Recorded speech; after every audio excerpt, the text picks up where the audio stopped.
Шановні гості, розпочинаємо засідання. So, dear guests, let's start the second part of the fourth discussion platform in terms of fighting discriminations in the workplace and companies, and the support for women's entrepreneurship and sharing best practices of women's business initiatives. And the moderator of this part, Ms. Svetlana Wojciechowska, Member of Parliament, co-chair of the Equal Opportunities Caucus in the Parliament of Ukraine. The speakers for the platform, Ms. Alexandra Kuzhel, Member of Parliament, Deputy Chairperson of Committee on Industrial Policy and Entrepreneurship of the Parliament of Ukraine, Ms.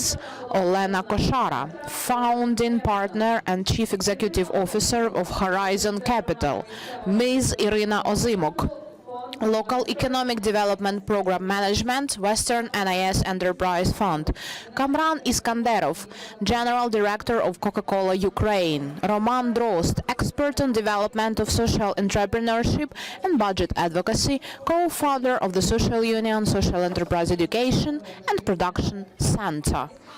Ms. Svetlana, you have the floor now.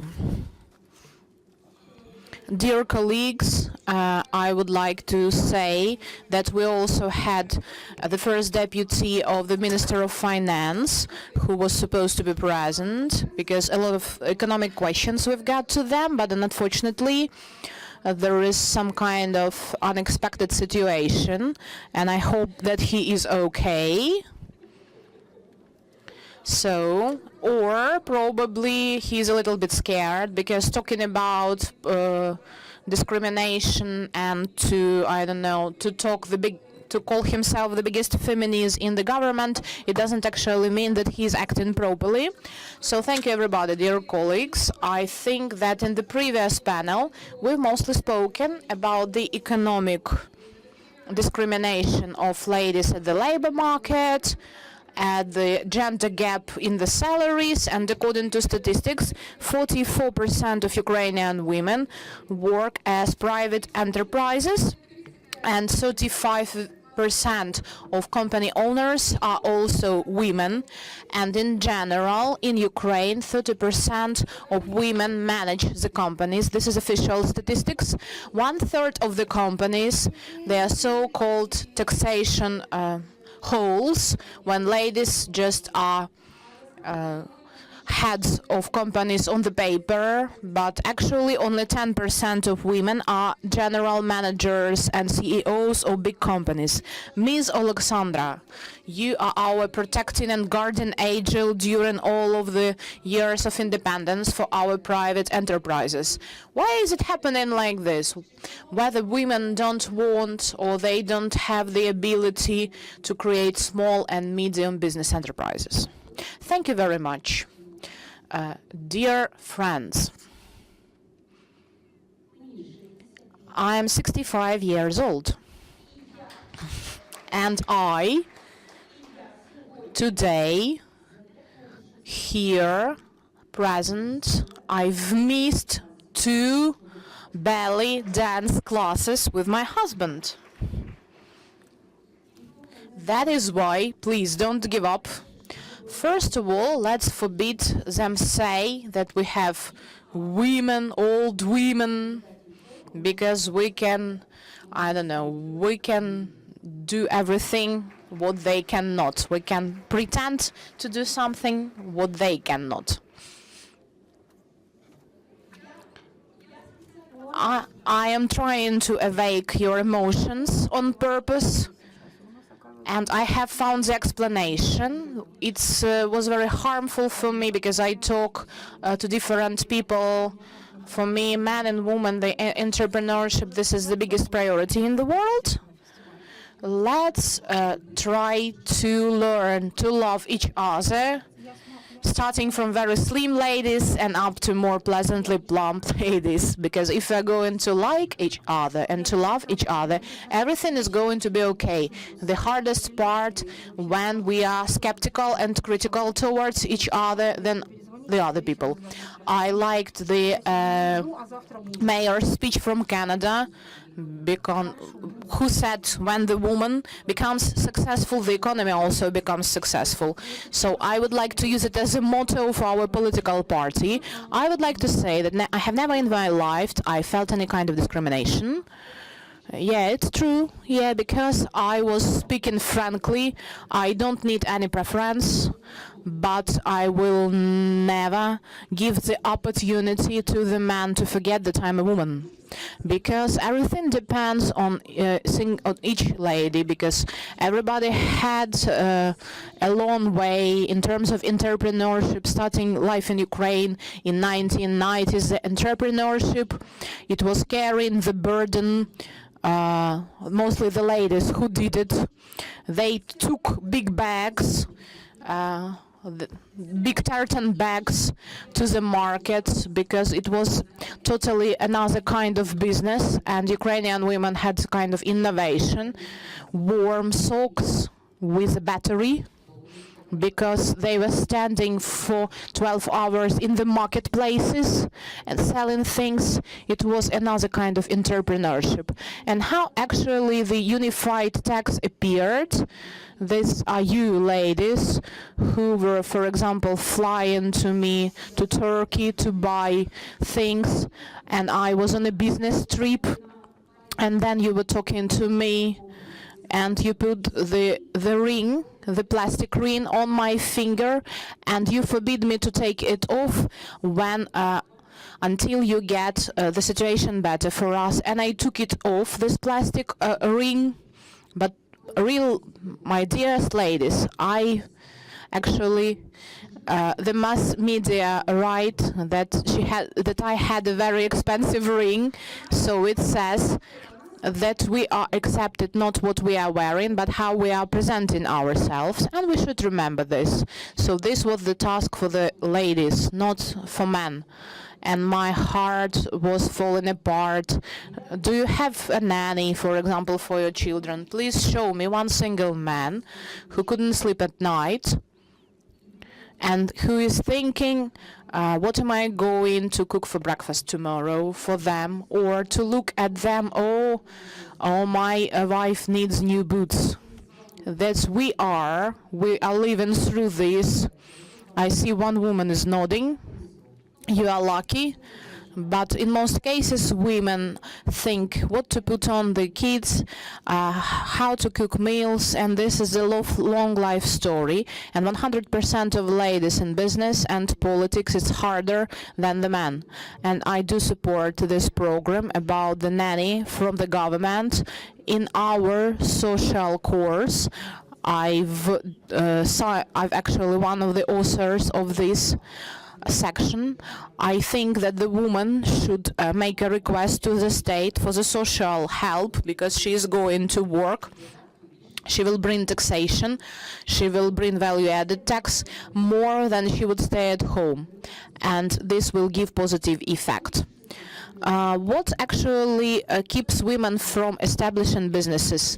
They are totally new women. They are intelligent, educated, and today they go to work not because they need to feed their families, but most of the young women with whom I meet on a regular basis, they want to make a career.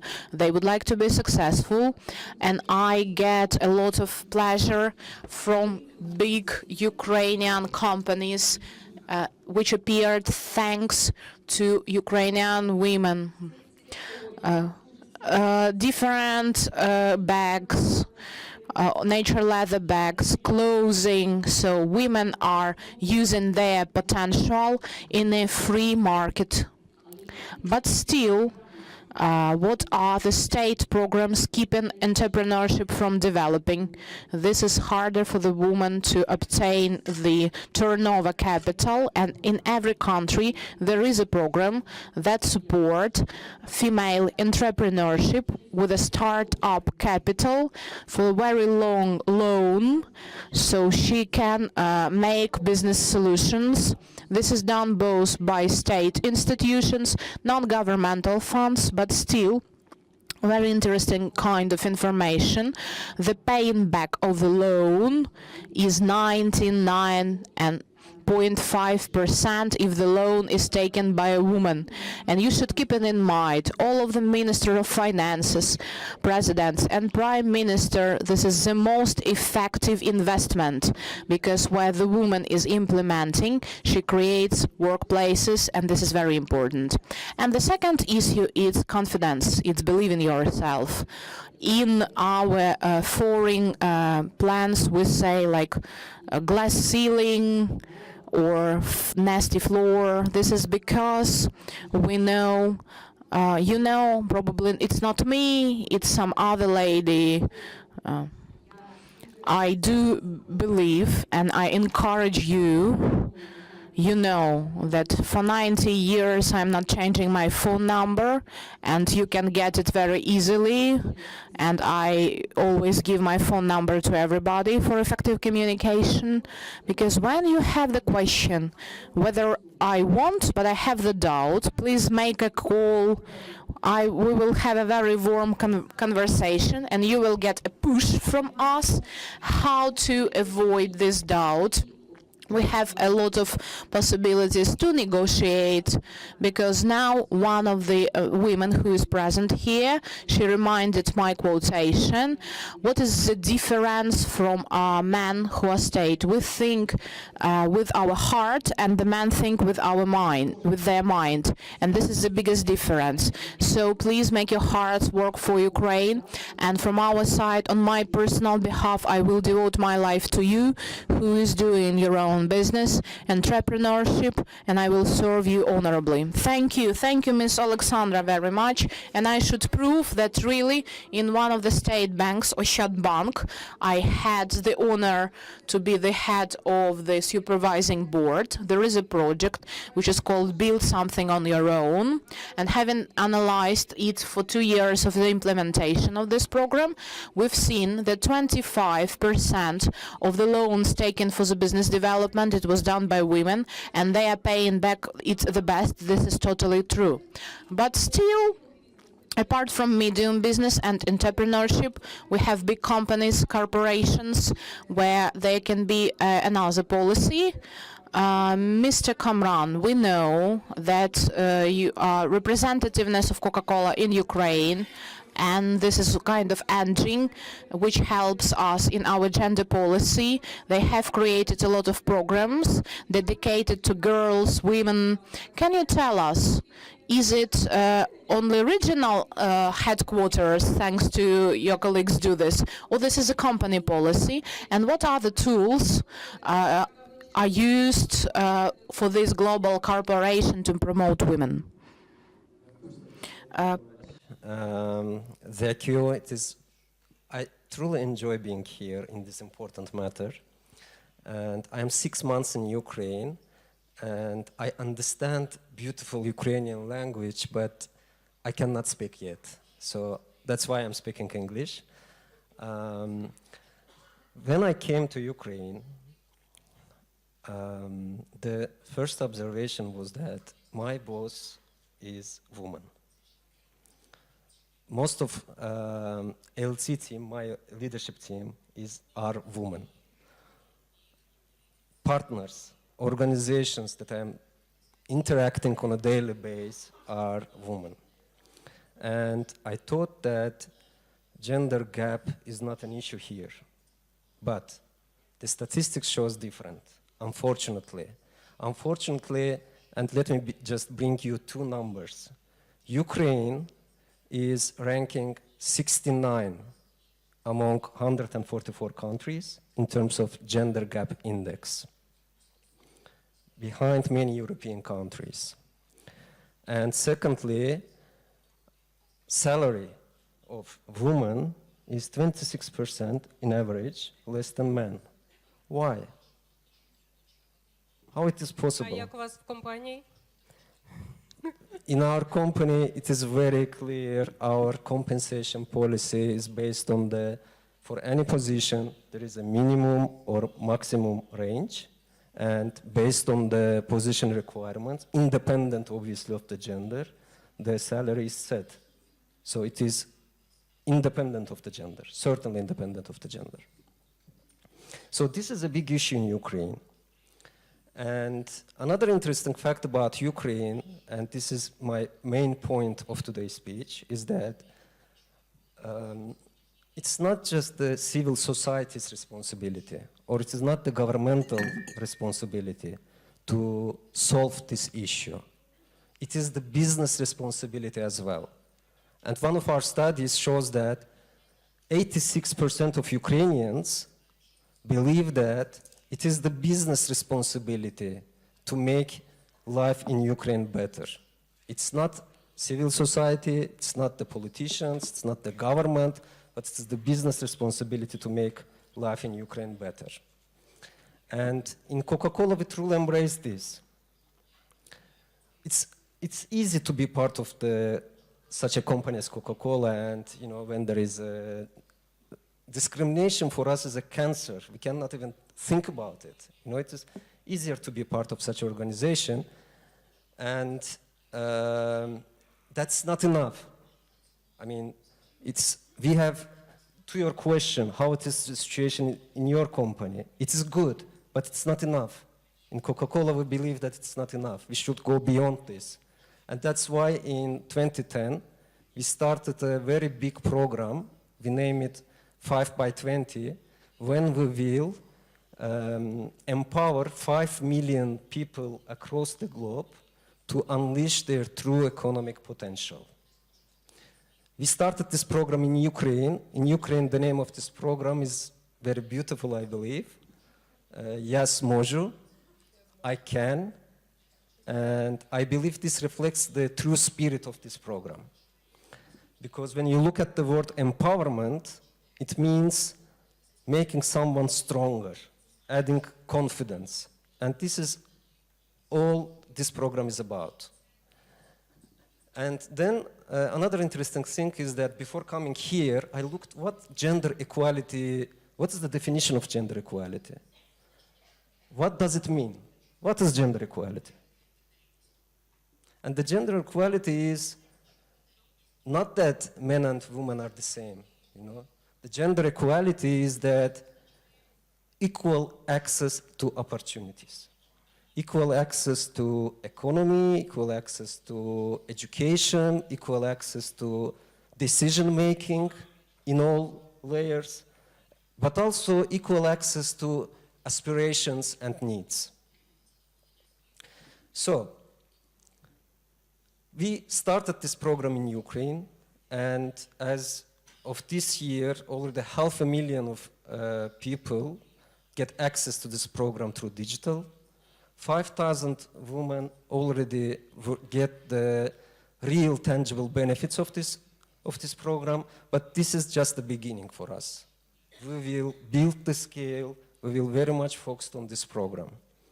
And one fact about Coca-Cola, to your question again, number of women in the senior leadership position globally is 33% currently. So there is a way to go, 33%. But the good news is that 10 years back it was 23%. So it is growing from 23 to 33. And another good news is that frontier leaders, first layer leaders, already 51% are women. So, in conclusion, my final message will be that it is not the opportunity to solve this problem. It is the responsibility. It is the responsibility of the Ukrainian and also multinational business companies to have a concrete actions to make Ukraine a country of equal opportunities. Thank you very much. Дуже дякую. Thank you so much for this opportunity to hear your opinions and what the global company is dealing with. And then I think that we can talk to the big companies and especially discuss the social partnership with them, and especially also can discuss the gap in the salaries, etc. So we understand that every country has these specific features, and there are tools and there are agreement signs on provision of the equal rights and equal salaries, and it's very interesting. So, well, dear ladies and gentlemen, dear colleagues, so while the lady which is economically not protected, somehow the lady is falling down, and it's also she's under the domestic violence. I would like to give a floor to Roman Drozd. And Mr. Roman Drozd is working with this category of people, those who are marginalized, whatever. So, well, expert on development of social entrepreneurship and budget advocacy, counter of the social union, social enterprise, education and production centers. So, well, where they are dealing, I mean, those reality and what goes to the marginalization of women, what is the problem and how to solve the problem of the women, how to make everything possible to return them to the social life. Thank you for the question. Before to provide you the answer, I would like to start with the positive thing. So, well, let's dream all together.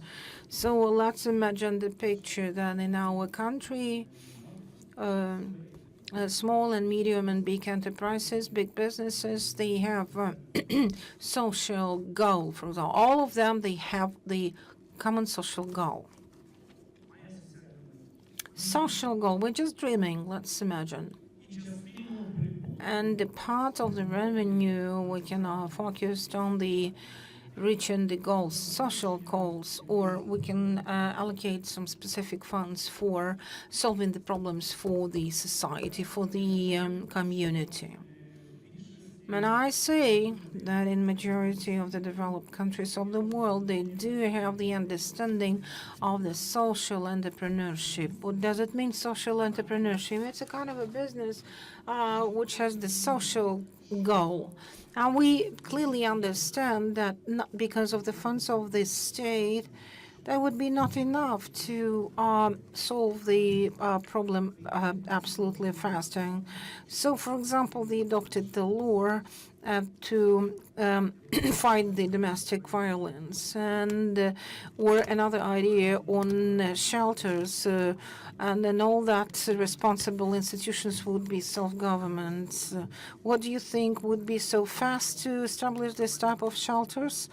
I don't think so, because we created this shelter, and then we're still working with that type of women. So, but it's very hard to discuss this issue with the representatives from the social self-government level. So we understand that this is the special service, that a special procurement should be done. So, and it's cheaper to establish the shelter, and it's better to protect than to do some other things. So, well, on the key positions in the authority level and the so will other businesses, etc. So let's imagine that the majority of the officials working on that level are women. So I'm absolutely sure that the world become safely better and safety and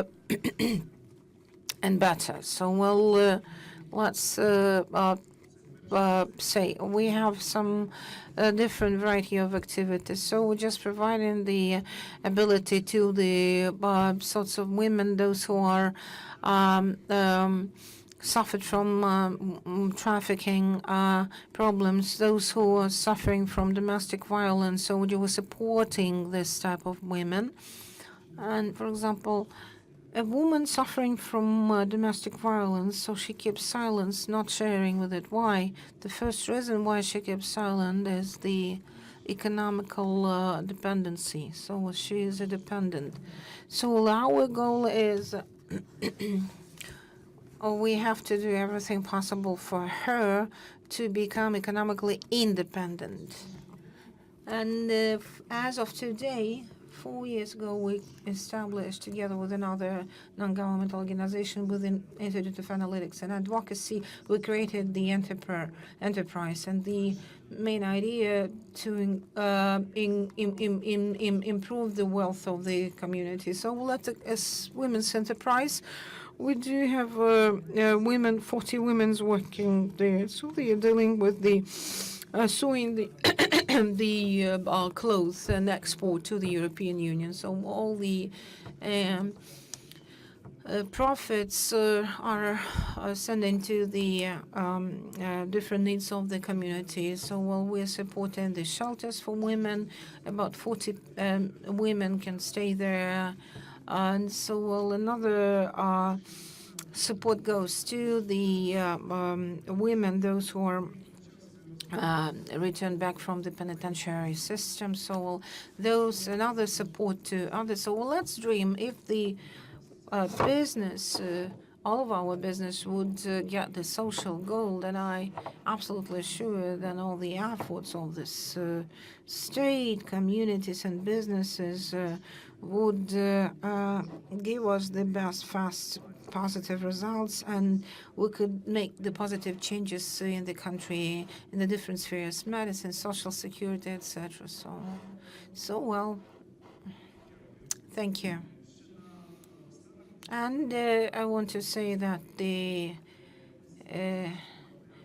initiative from us, together with our partners Promise, we established the Association of Social Enterprises of Ukraine. So if you are entrepreneur and you would like to have the social goal, you're always welcome to join us, and together we will change the world for a better way. So, well, some comments from Mrs. Kujel, please. So, well, let me say a few words. And because we have the panel, so well, let's use the facts. The best social enterprises, these are, for example, Coca-Cola enterprise. So, well, you know why? Because in the world of social entrepreneurship, it's not only to pass money for social programs, but those enterprises, those who are created the high qualified working places. And this is social entrepreneurship. And when we're talking about the enterprises, those created for the social goal, that could be the non-governmental organizations, public organizations. So well, the enterprises cannot be social, because enterprise, according with the law, focused on the revenue, on their profits. And the third, the social thing. The social thing is the content of the human being. The human being, the personality. And so, you know, I'm talking about Maidan, army, etc. So, well, lots of non-governmental organizations, they are involving into the social activities. And so, well, what they are talking about, that you missed a lot. If the women are sewing the clothes and the money goes to the communities, so you have to pay them, and you have, I disagree with you, so you have to understand what's going on in reality, and you have to cover all the expenses and then provide them the sales. So, well, I would like to prove that our women, they are getting nice salaries, we're paying taxes, we do have the experience of the social enterprises. So, well, I've been to Canada and I started there the experience of the social enterprises. So I've been to Canada, Denmark, Sweden, and I'm absolutely sure that for us, for our country, for Ukraine, this is the so-called a kind of a catalyst for us, which we really in great demands. We have to have it, this type of catalyst, the social entrepreneurship. Thank you. Among us, we do have Mrs. Irina Ozimok. So, well, she works both with the government, and she helps to use the gender principles and transparency principles. So she works with the public sectors. She's a local economic development program manager, Western and IS Enterprise Fund. You know, one of the deputies government says that the state service is the service for the wives of the rich men. What do you think? Do we have the hope in our country? You are talking a lot with our young people, so do we have a hope in Ukraine? Are we going to become equal, or what do you think? Thank you for your questions. Thank you for your invitation. It's very impressed to be here among you, a lot of women, and I think we are thinking using these so-called old-fashioned stereotypes, but we have to change it. If there is a kind of a pattern, there is a kind of a anti-pattern. So we have to get rid of this type of stereotypes. So we're talking about discrimination of women, and we can discuss a lot about this. But who is the main creators? Who established these discriminations? We know the history, how the women were fighting for their rights. Well, let's talk about the current moment. How many of you have daughters? Okay, great. Could you answer the question, when you've been daughters of your parents, what did they hear? Have you heard that you all had such a great opportunity to get any type of professions, right? Not so many got this confidence. But now let's imagine that you are not here sitting in Kiev. You are not here with us with so fantastic speakers, etc. So let's think that you are a girl, schoolgirl. You are from the very small rural area, and you can get the message from your parents that the main task for your life is to marry the right person. Well, we're very progressive. We understand. We are showing a lot of samples, but that's a reality.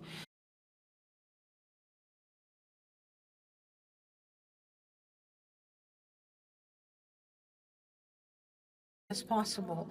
Run like a girl, to run like the girl with all the power and desire. So the discriminators could be different things. So parents or the surroundings or so. As the speaker for Canada shared with us, 12 years, it's a very important puberty age. So it's very important to provide your teenage with the right message. So what we're doing, so the third year, we're supporting the program Techno-Innovation Challenge.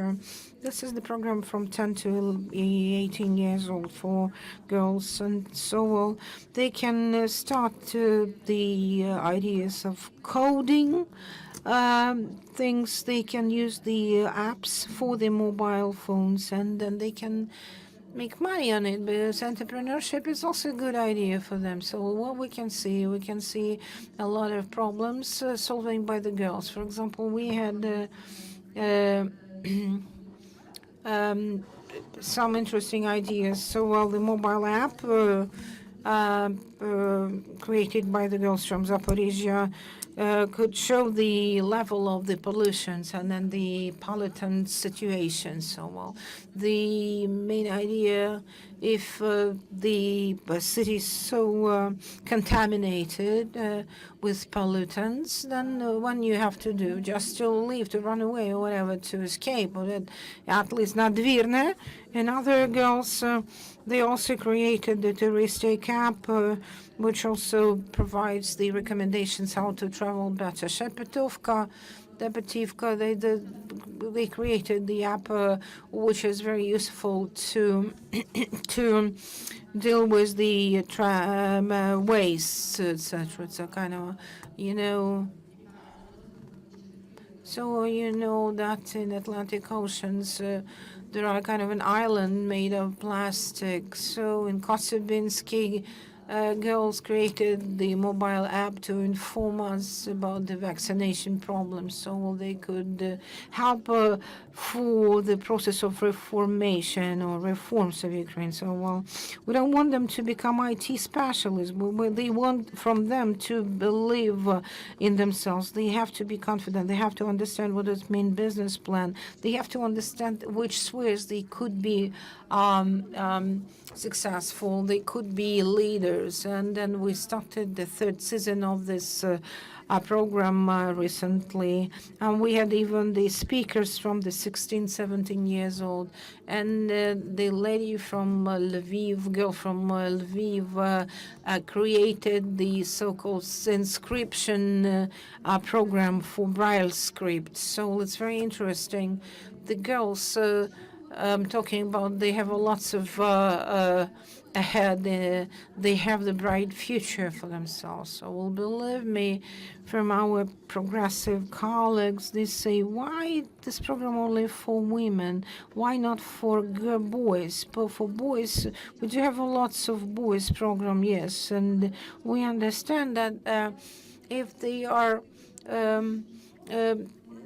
what we are doing for them, we're just trying to prove that they are not worse than boys, though they have to understand that they are powerful. So, and then the understanding of us is just to prove that they are powerful. So some of the indicators we do have that in the educational area, we have 3% of the students, they are expecting to choose the IT specialities, and only 20% in the process of starting the experiences. So in only 11% they are continued to work with the chosen specialties. So 40 graduates of the technical institutes, they left their jobs because it's too hard. So, you know, IT in Ukraine, in IT industry, we have 25% of women. They could be an HR specialist, HR specialist, only 5% of women on the leadership positions. And just to to get rid of this gap, we had to be active and to wait until 2133. And through 33, so until to get rid of this gap, we have to wait until 2133. So more than 100 years to wait, but it's not the position of the fund. We have to understand that it's, for me, very important that they have the opportunities, the girls. They have to work. They have to study good. They have to be active maximum. On the maximum level. So then in this case, we're just talking about the equal rights. So we're not searching for the advantages because we're women. We want to have the equal access. That's it. Thank you so much.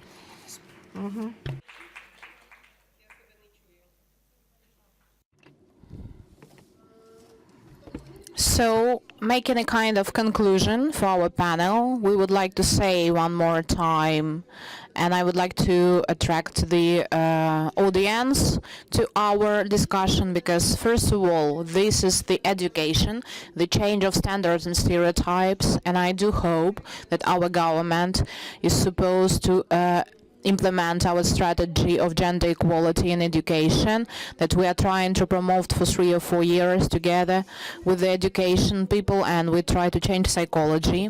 And of course, every woman should help 1, 2 or 3 women to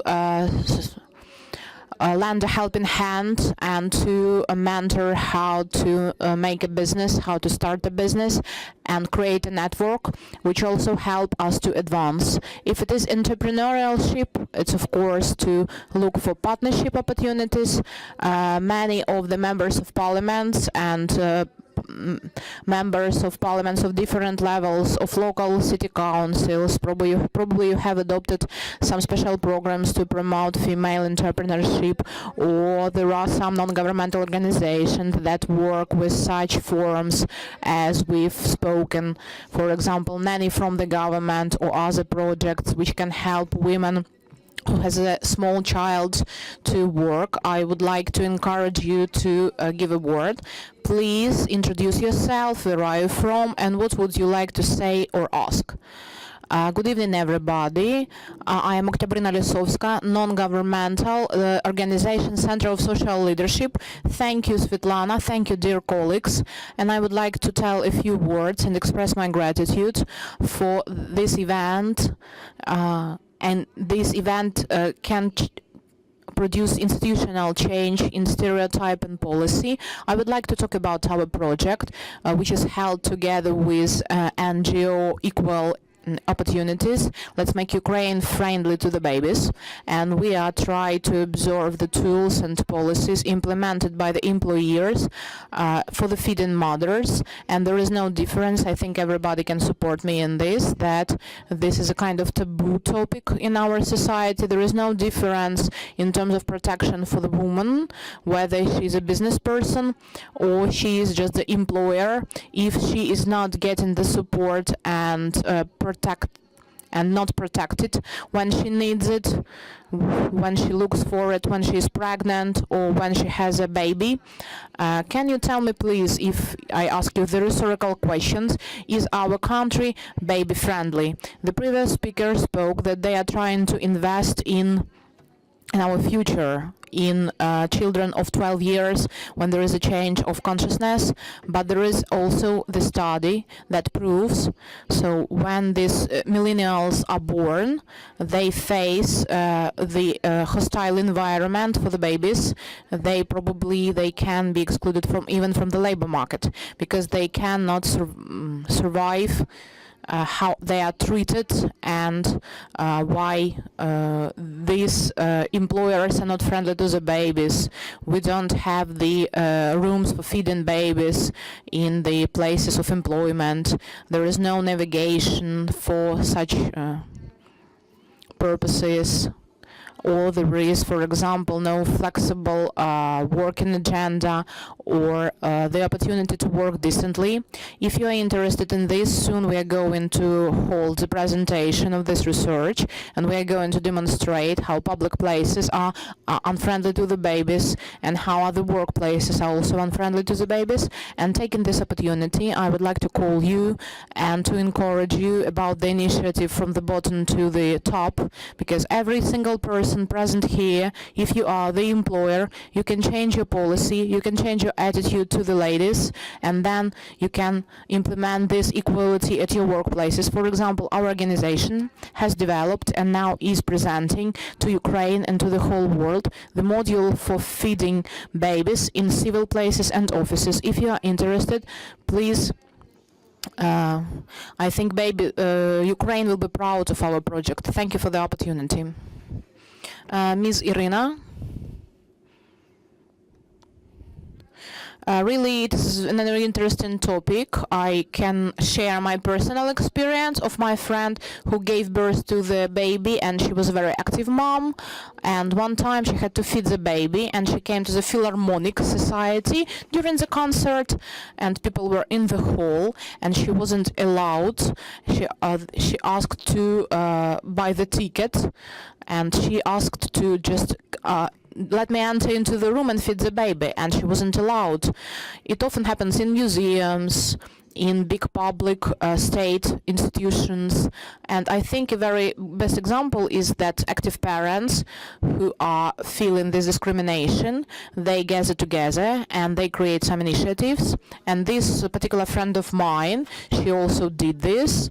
Now they are fighting for the accessibility for the cinema and theater for the babies. This is all possible, but we need more people who are concerned with this topic, and when our children grow older, we forget about this, but still there are a lot of people who work in state institutions. I think this is a very right message. And for Ukrainian parliament, it's a very up-to-date, it's a very burning issue, because now in parliament we have a lot of children and they are going to appear more babies in parliament. I would like to just give a few commentaries. It's a very, very important to gather together even when we're talking about entrepreneurship. And I think we should make a department, female entrepreneurship. I've been to such meetings.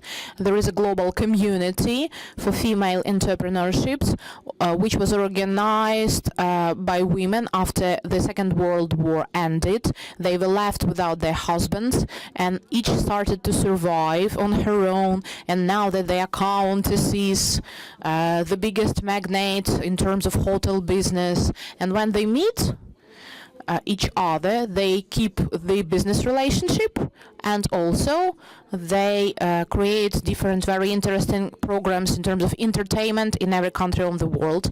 I think we can also create something like this, because when you have the same community with the same question, it is solved better and you are heard.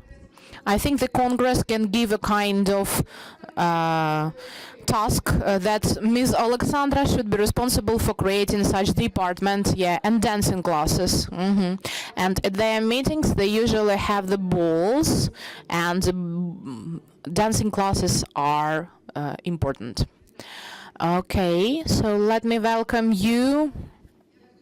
I am Kuzmenko Nina from Poltava. I am the coordinator for the small entrepreneurship, female entrepreneurship development in small towns, which is financed by the Canadian government according to the PROMISE project. I am also the head of the regional fund in Poltava region for more than 50 years. And thanks to Alexandra Kuzhel, who is the head of the state committee in terms of regulation the entrepreneurship, this policy was established. And really, we have 400 project cases that are working in Poltava region, and probably 5 of them didn't survive the crisis. And my question is, in terms of the subject matter of our discussion, it's a very interesting block. I would like to express my gratitude to you, Ms. Svetlana, for this, because self-employment and starting your own business for the ladies.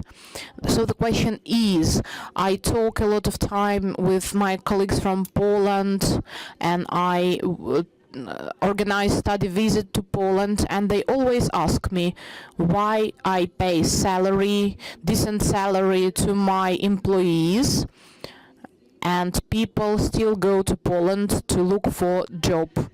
So this question is very important. Oh, it's a very burning question indeed.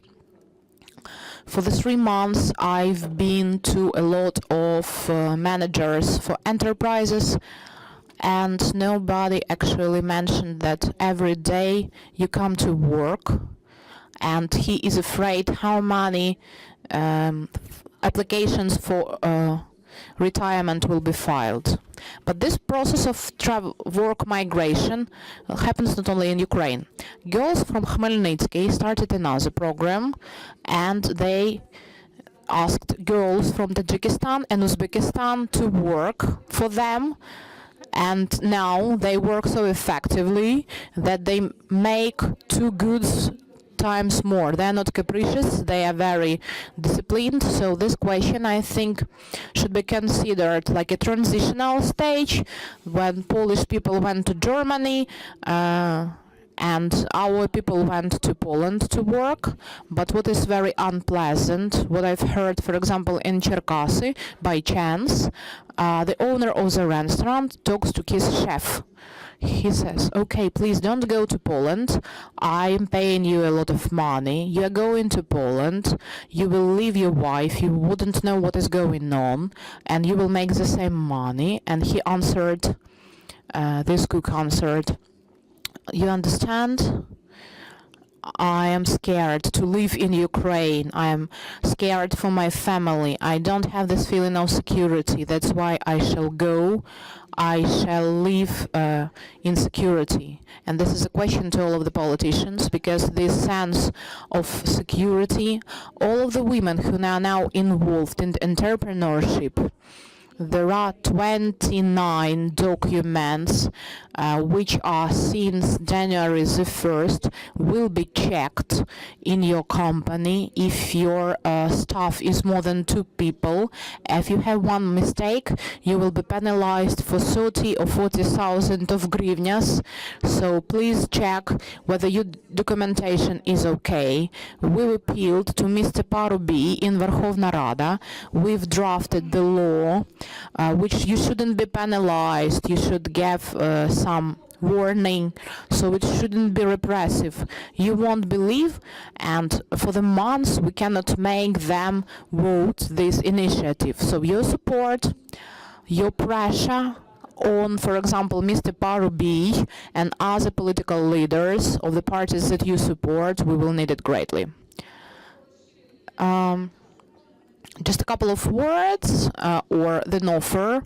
Today we have implemented the strategy of development of small and medium business up to 2020, and this program was implemented by Forbes, by European Commission, and the tool, it's a banking loan, it's absent from the program.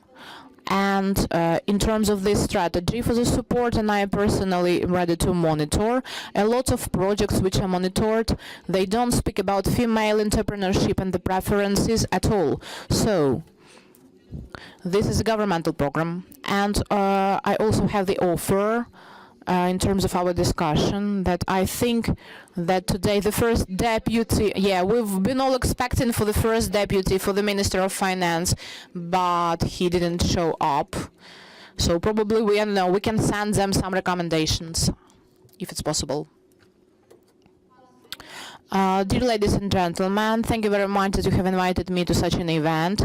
My name is Angelika, I am from Dnipro. I am the lecturer, the assistant professor of civil and ecological right from the University of Customs and Economics. I have the question to entrepreneurship, to the lawmakers, for those who support the entrepreneurship.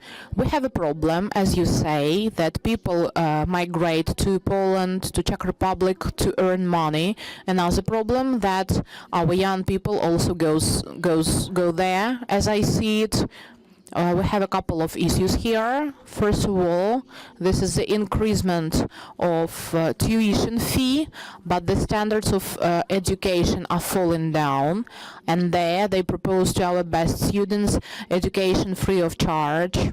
And the second thing about the first workplace, because our employees do not hire people without any experience. That's why they go there, because they are employed there.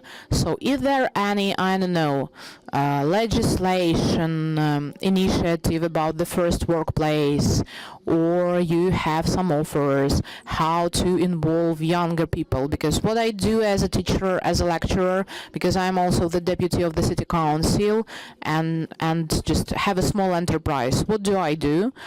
Practically, I have broken the standards for the application to job, and actually we together with my graduate, who is the secretary of the state council, we have created the department where we have taken the student of the third year, fourth year and the fifth year. So we have given them the first place of employment before even in time they are still studying in the day department. Do you have any ideas or offers in terms of this? Because our young people immigrate, and this is, I think, the worst thing which can happen. Thank you. Well, I have a huge experience in bringing up the young people, because I know I was the head in the committee of entrepreneurship. I liked to employ new people, young people, but I'm very tough with them, because I do not like liars and lazy people. And you know what I've observed, that children who came from different regions of Ukraine, they're more honest than Kyivites, because he knows that he can get home and get dinner from his mom, and the other one knows that he should work till the very end.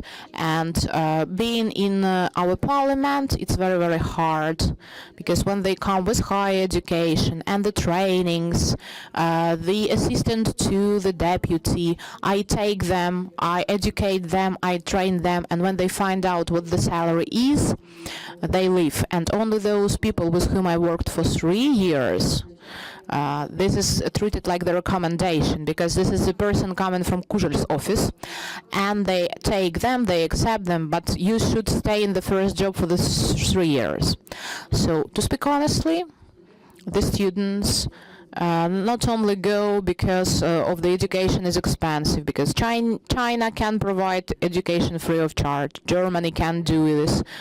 In Poland it's not very high tuition fee.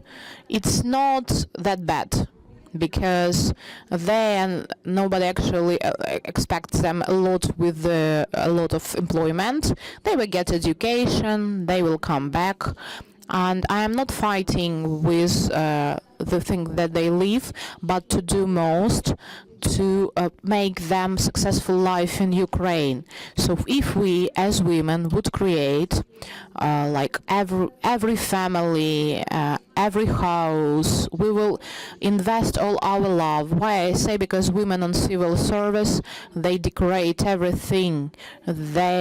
Everything looks better. The office, and men were laughing at me because you had a lot of ladies which are nicely dressed. No, because they were supporting each other. And I think that if we as women will be united, not artificial, not just the title, but with our hearts, we will save Ukraine. I give you my word, and we will save the men. So pray that we take this case, because in Ukraine, men live for 61 years on average, 61 years of age. And if we wouldn't do this, so I think we should import men from the other countries, because this is a very serious issue, and this is the first task, to unite each other, to support each other, and to love each other. And this will create new jobs. So, dear colleagues, I know, okay,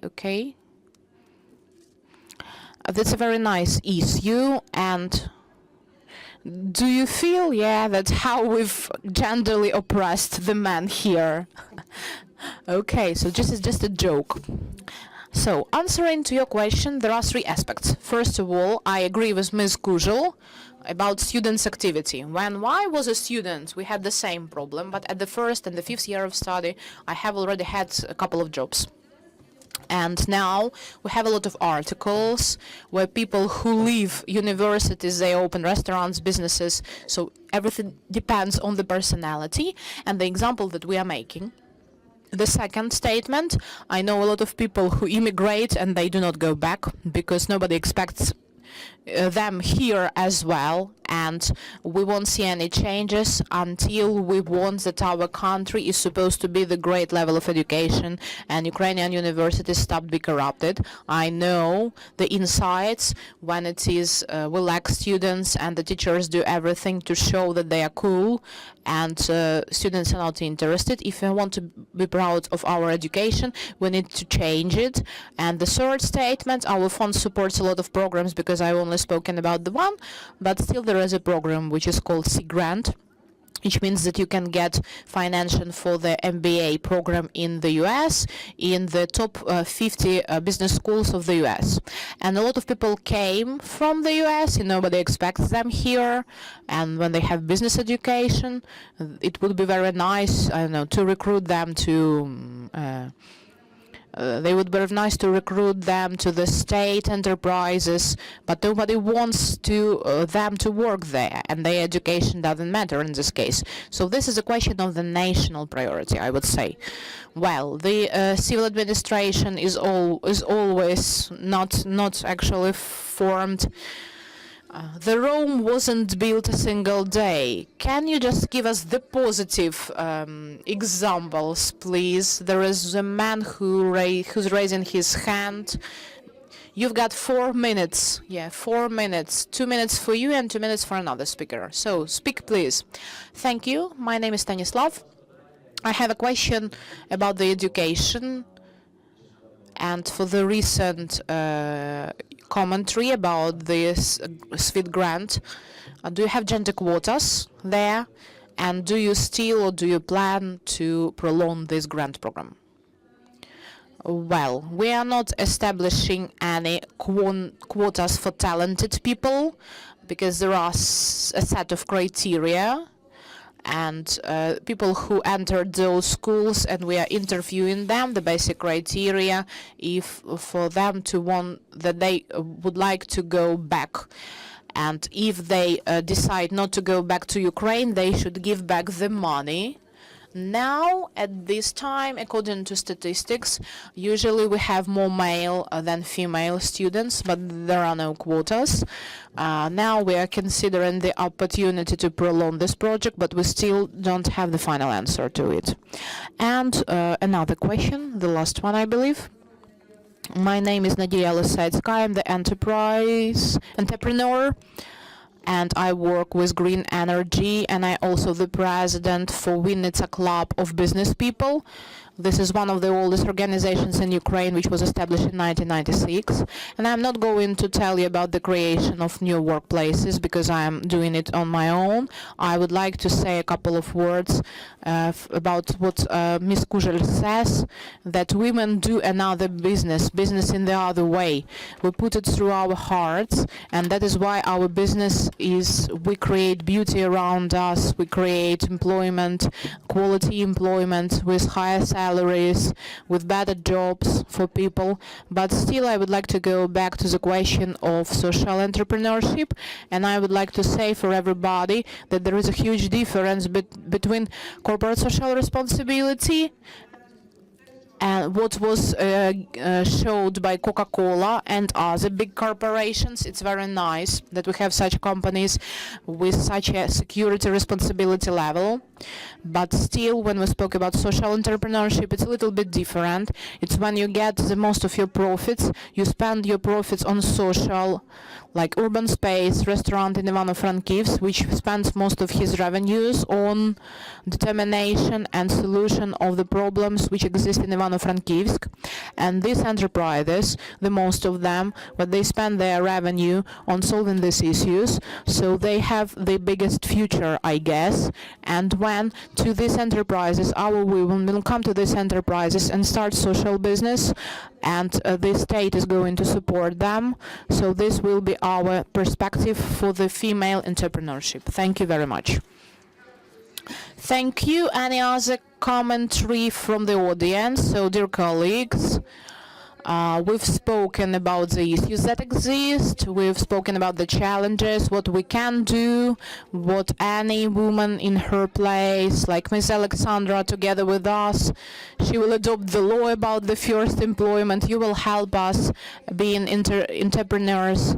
You will hire 2 or 3 ladies, and the deputies, members of parliament, and the deputies of city council will persuade their political parties and push them to for their women to participate in policy, and we can change the world. Please don't forget, in the election law, 31% of one gender. It doesn't necessarily mean women. Thank you very much, Ms. Svetlana. Thank you the participants for the panel, and we invite you to take the photo.